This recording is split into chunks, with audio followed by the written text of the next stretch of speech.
been working on this problem for about 40 minutes, so I'm pretty gassed out. I thought I knew the question, but after revisiting it after a week, it didn't really gel with me, I suppose. So just trying to really grok it again.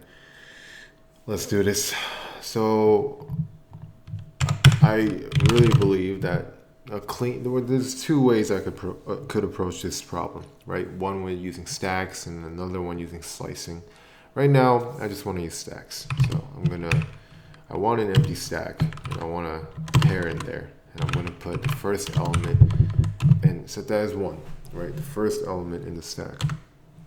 And then I'm going to go to the full range of the characters for I in range, starting from 1 to the length of S to the very end.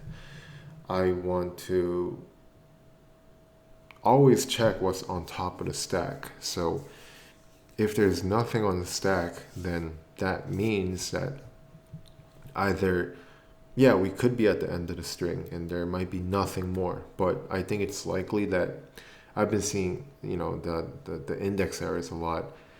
What happens is that once something's popped off, I might not have anything there. So I just want to add the element. So if that doesn't make sense, let's see if it even works. If stack else, we'll do something, right? If there's something in the stack, then we're gonna check if the so S of I is the current character we're entering into, and we're gonna see if it equals what's at the top, the character what's at the top. If it does match, then we're gonna pop it, but we're gonna say car count stack.pop because we have a tuple. We're gonna sort of give it. Python's smart in that regard. So then we want to pop it back in because we're giving it the count. So we're going to send in car and count +1 as a tuple. So if there is something in the stack, we're going to check the character at the top of the stack. We're going to pop it off so that we can update the count to say that, oh, okay, we've seen this another time. If there is something in the stack and it's not the character that we saw, then we can just do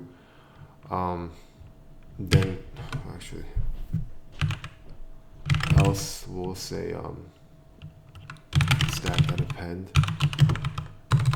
Similarly, car, except we're going to send in 1, right? Because it's the first time we're seeing that character. At any time, if we see the top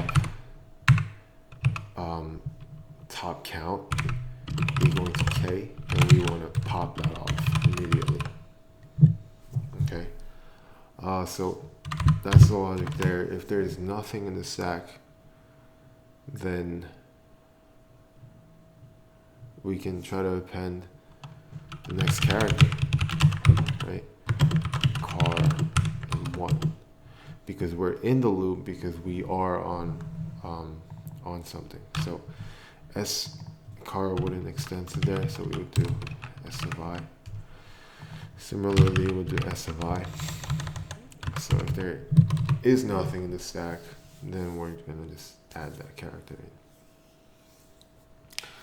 Okay, and then for results, it's going to equal, it's going to be a string, right? So why don't we,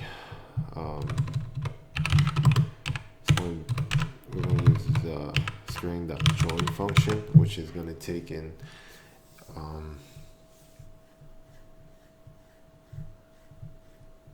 I think it takes an iterable, but I'm going to do car times count here for car count in stack.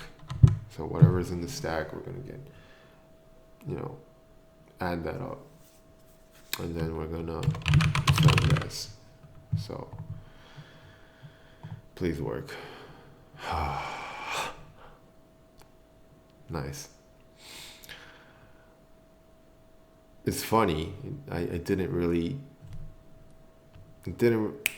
The part that did it for me was the stack part, because I kept getting an index error, and it didn't click to me that even if there's nothing in the stack, we might want to add that element. So to summarize, I'm just gonna run through what happened here. We initialize a stack with the first character with a count of 1. We then iterate through the stack, the string from index 1, because it's inclusive, up to the length, because it's exclusive. If the stack is there, which it is initially, then we're going to check, okay, is the next character, do they equal to each other? If so, then we're going to pop off what we have, and then we're going to increment the count by re-adding the tuple. Else, if they don't equal, then we can just append a new pair. And then from there, if the top ever equals k, then we'll pop it off, right? Because we saw it match. If there's nothing in the stack, then we just add in whatever iteration we're taking at that time. At the very end, we're returning a string, and we use the string.join function that basically you pass in an iterable, and we're doing car multiply count. So yeah, thanks for watching.